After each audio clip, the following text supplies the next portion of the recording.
All right. Just getting Todd back, how big of a boost is that? And, what's his attitude going into the season? Yeah, no, it's huge. Obviously, Todd had an unbelievable freshman year for us last year, and going into the combine NBA draft process, we felt like it was an 80-20 situation where we felt like he was going to come back. And to his credit, he goes into the combine and does what we know that he's capable of doing and play on some of the biggest stages in front of the best players and show out. And then it turned to like a 50-50 situation. So we were sweating a little bit because we knew that there was a real chance that Todd could have snuck into the end of that first round, which is ultimately what his dream is, to be a first round draft pick. And throughout the process, he, his dad, his agent, his whole circle was phenomenal. Just very transparent and honest throughout the whole process, and kind of let us know where they were. And but for him to ultimately make the decision to come back, it's a huge boost for us because we recruited with the anticipation that he would come back. In those last couple weeks, we were kind of scrambling to see if we could find an option in case he didn't. So the fact that Todd, ultimately decided to come back to Auburn, we're thrilled because it changed the dynamic of our team, the trajectory of our team. And we had him last week for practice, and it was great to have him back. It changed everything for us. Practice was just a lot different, having him on the floor. So obviously really excited about him, being back in the Auburn uniform next year. What brought y'all to Phillip and signing him, and what kind of impact do you think he can make right away, being a very different guy than what y'all usually get? Yeah, I mean, we were looking for another big in the portal, and we as coaches thought we had found some, what we thought were the best ones that were available. And, the more time we spent looking through some of these guys, the more coach was like, I don't know if this is good enough for what we need. And it kind of, I wouldn't say it fell into my lap, but I'm pretty close with Phillip's agent. He played at Georgia when I was playing at Tennessee. We've known each other for a really long time. He's very familiar with how BP's system works, how we play. And he reached out to me actually and said, hey, I got a couple guys that I want you to take a look at. And I saw Phillip, and I was like, holy, he's got a chance to be really good. He's only 6'8", but he's really long. He's very bouncy. He's athletic. He's got a little bit of that Tyler Hansbrough to him as far as what you could translate him to in college, but he's played professionally for the past 4 years. So he's played against really good competition, against grown men for a couple of years now. So we feel like, his abilities would really translate, to this level. So we felt like, through a couple Zooms and a couple, conversations, a couple weeks time, we felt like we made an impression.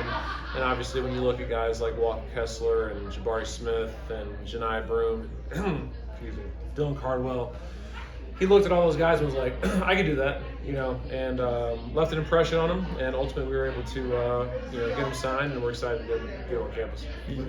With the similarly tough non-conference schedule as last year, with this time not having that experience, guys who are experienced playing with each other, how do you prepare them?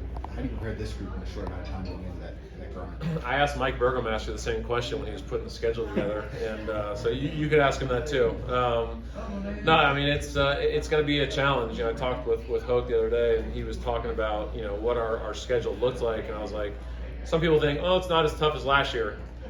I disagree because I feel like the competition is just as good, but we're playing with 10 new guys. So I feel like it's even harder than it was a year ago, just based on what our roster looks like. And then on top of that, you're playing Purdue and Houston, who are probably preseason number 1, number 2. You're going out to the Players Era against 2 top 15, top 20 teams. And then you're going on the road to Arizona, who's probably going to be a preseason top 15, top 20 team. And then NC State's coming in, going to be probably the new and improved team in that league. So we got our hands full, and we'll obviously be really challenged heading into another really, really challenging SEC schedule. So it's going to be daunting, but obviously it'll help us get ready for a league play, and then it'll obviously help us get ready for the tournament. The summer's always valuable.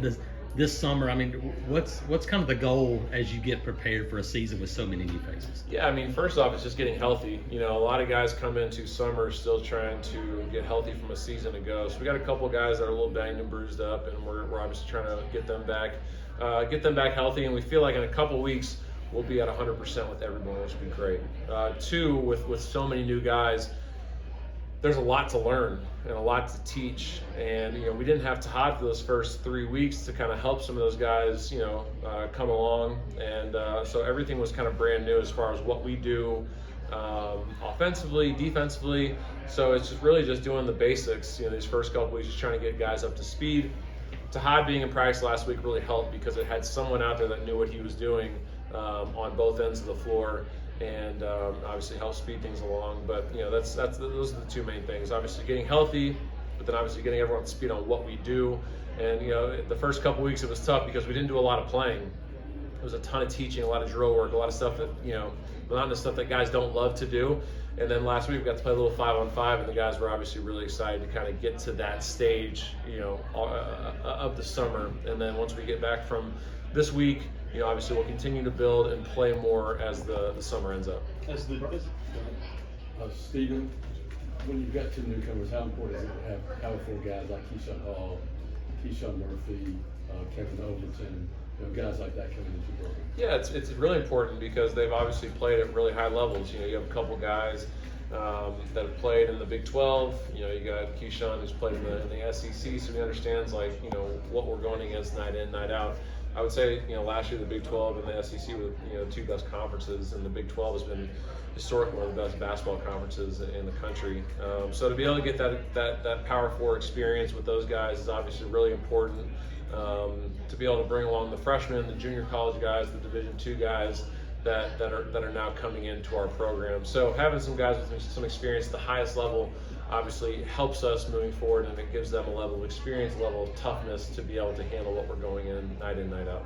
As the DC, as the defense coordinator, how tough is it, or what are the challenges of trying to install a defense, teach these guys? Because in years past, y'all have been able to just say, hey, you guys know how to do this, you have the experience. When it's just Todd coming back, how tough is that to try to build out? Yeah, I mean, it's not easy, but I feel like, we did a pretty good job of piecing together some guys that have some, are defensive minded. Kevin Overton, great example, a guy that was a really good defender at Texas Tech.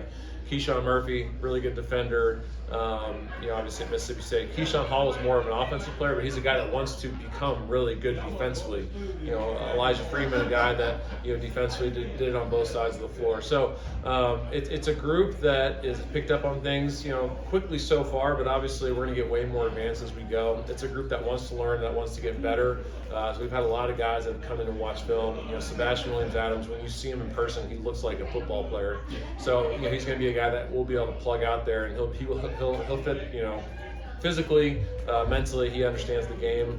Simon is a guy that was really good defensively in high school, and then Caden Magwood, another guy that he's really quick and athletic and can obviously get to his spot. So a lot of challenges on both ends of the floor, but I feel like this is a team that BP will enjoy more because he'll be able to press a little bit more with this group, and that's not something that we've been able to do historically because the last couple of years we've been a little bit bigger and slower, so we haven't been able to get up and press up into people and create some offense from our defense. So it's a group that we'll make a few more mistakes, but I think we'll cause some more turnovers, and we'll get the pace going up and down, and I think it could be beneficial.